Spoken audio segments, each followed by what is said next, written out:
Қайырлы күн, құрметті көрермен. Біздің өміріміздегі стресс және оны тиімді басқарудың 3 тәсілі атты тақырыппен бөліскелі отырмын. 21 ғасырда стресс ғасыры деп атайды. Стресс біздің өміріміздің бір бөлшегі. Адам өмірін тоқтатқан күні стресс жойылады деп айтады. Сондықтан бұл стресстің өзінің адамға жағымды стресс та бар, дистресс та бар, жағымсыз. Осы жағымсыз стресстарды басқарудың әдіс тәсілімен қаруланғаны абзал. Енді бірінші анықтамасына тоқталып өтейін. Стресс дегеніміз не және стрессорлар дегеніміз не?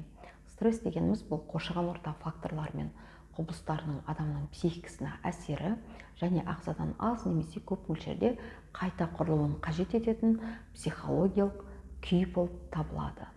Стрессорлар дегеніміз адамға стресс тудырушы факторлар. Енді стрессорлар өте көп. Мысалға айтайық, уақыт жетіспеген жағдайда жұмыс жасау. Я болмаса, мысалға айтайық, адамның ауруы, белгілі бір инфекцияның салдарынан ауруы деп алып көріп, ол да стресс туғызады. Я оқиғаны басқарудың мүмкіндігінің жоқтығы. Мысалға айтайық, қазіргі ұялы телефондар пайда болды, оның плюстары өте көп.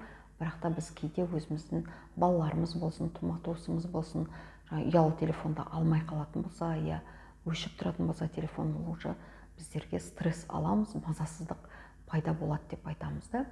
Сонымен қатар адамды қудалау, қуғын-сүргін, бұның өзі де стресс факторы болып есептелінеді. Я болмаса, мысалға, күшейткіштерді, химиялық күшейткіштерді алып көруге болады. Мысалы, бір жерде ғимараттарда жөндеу жұмыстары жүріп жататын болса, онда қатты иістер шығып отыратын болса, одан да біздер міндетті түрде стресс алып отырамыз. Сонымен қатар адамның өмірінде мақсаттың болмауы, жоспарсыз жүруі, осының барлығы да стресс факторлары болып есептелінеді. Енді біз қаншалықты стрессқа бейімбіз? Адамның өмірде қалай өзінің бір стресспен күресудің дағдылары қалыптасқан, оның арнайы зерттелінген психологиялық әдіс тәсілдері бар. Сонымен қатар адам өз өмірлік тәжірибесінде де осы уақытқа дейін де стресспен күресіп келе жатыр, жеңіп басқарып келе жатыр деп айтуға болады. Осы себептен енді қаншалықты сіз бейімсіз, қазіргі жағдайда сіздің психологиялық күйіңіз қандай деген сұраққа жауап табу үшін қазір көрсетемін. Сол слайдты, мына жерде видеоны тоқтатып қойып, слайд бойынша өзіңіз 10 сұраққа я немесе жоқ деген пайымдауларды оқисыз. Келіссеңіз я дейсіз, келіспесеңіз жоқ деп жауап беріп шығыңыз. Одан кейін мен қорытындысын айтып, одан кейін 3 тәсілмен бөлісемін.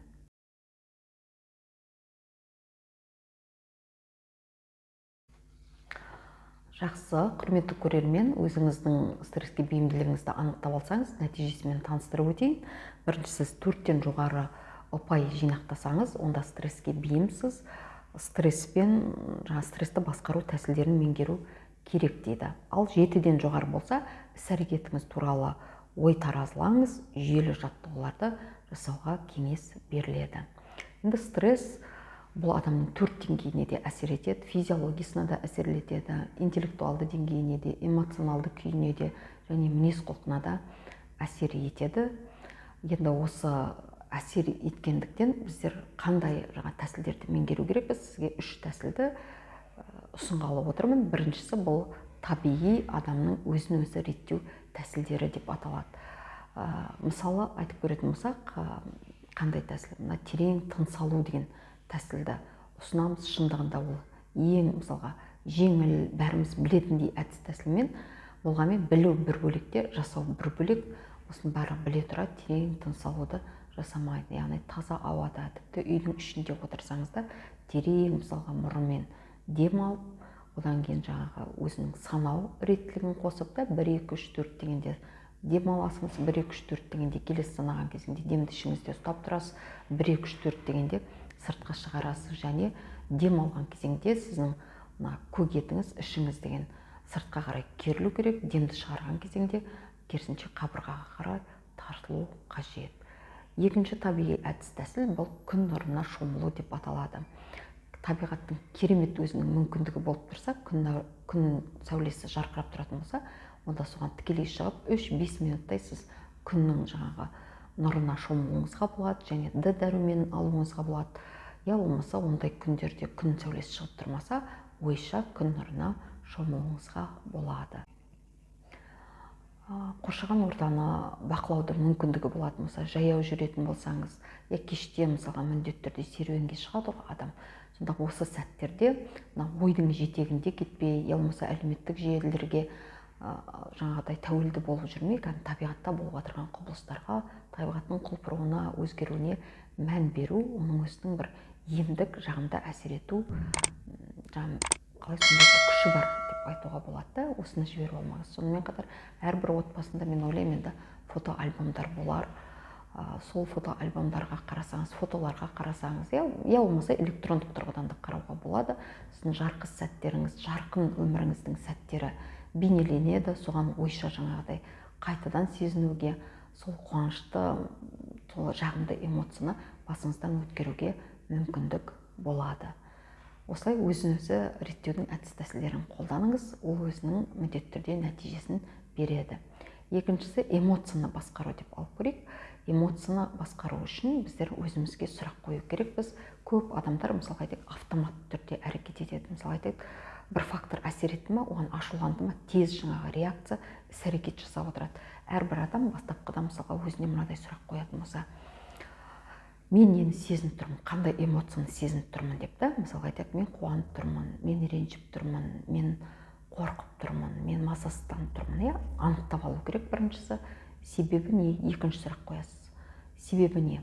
Неге мен қорқып тұрмын да? Сосын себебін анықтағаннан кейін мен нені қалаймын, мысалға.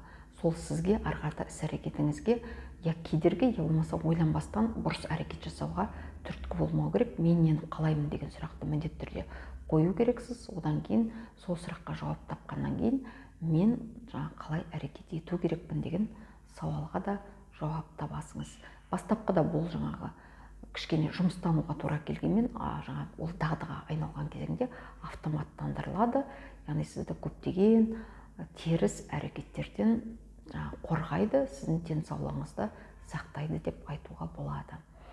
Енді үшіншісі, біз Трумен жертөлесі деген релаксациялық әдіс-тәсілмен бөліскім келіп отыр. Трумен деген Американың президенті, ол кісі өте сабырлы, байсалды болған кісі. Ол кісіге журналистер сұрақ қояды, сізге осы сабырлықты, тепе-теңдікті сақтауға не көмектеседі десе, ол кісі жауап берген екен, менің өзімнің ешкім білмейтін құпия жертөлем бар деп айтқан екен. Дәл осындай тәсілді сіз де қолдана аласыз. Керемет, жаңағы ешкім білмейтін ойша бір табиғи ортаны, әсем табиғи ортаны, құпия ортаны таңдап алуыңызға болады. Ол сарқыраманың жаны болуы мүмкін, ол таудың етегі болуы мүмкін, ол орманның іші болуы мүмкін, көл, өзеннің жағасы болуы мүмкін. Ол өзіңіздің таңдауыңызда. Сол жерге барып, өзіңіз жаңағы 5 сезім мүшеңізді қосып, мысалы сарқыраманың жанына баратын болсаңыз, судың сыбдыры, судың иісі, жаңағы оның ағуындағы әдемілігі, барлығын жаңағы сезіну жаңағыдай мүмкіндігіңіз бар деп айтамыз. Ой илігінен өткізесіңіз. Түгелдей мен де қазір өмірімде не болып жатыр, неге мән беру керекпін, неге басымдылық беру керекпін деген сияқты осы сауалдарыңызға жауап беріп, әрі дем алып, жаңағы тепе-теңдігіңізді сақтауыңызға мүмкіндігіңіз бар. Енді әрбір адамның бақытты болуы өз қолында.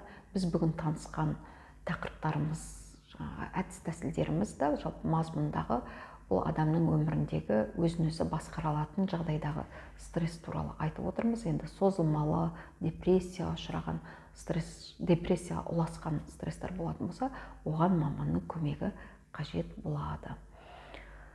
Жақсы, осымен жаңағы аяқтаймыз видеомызды. Жақсы күндерде жүздескенше сау болыңыздар.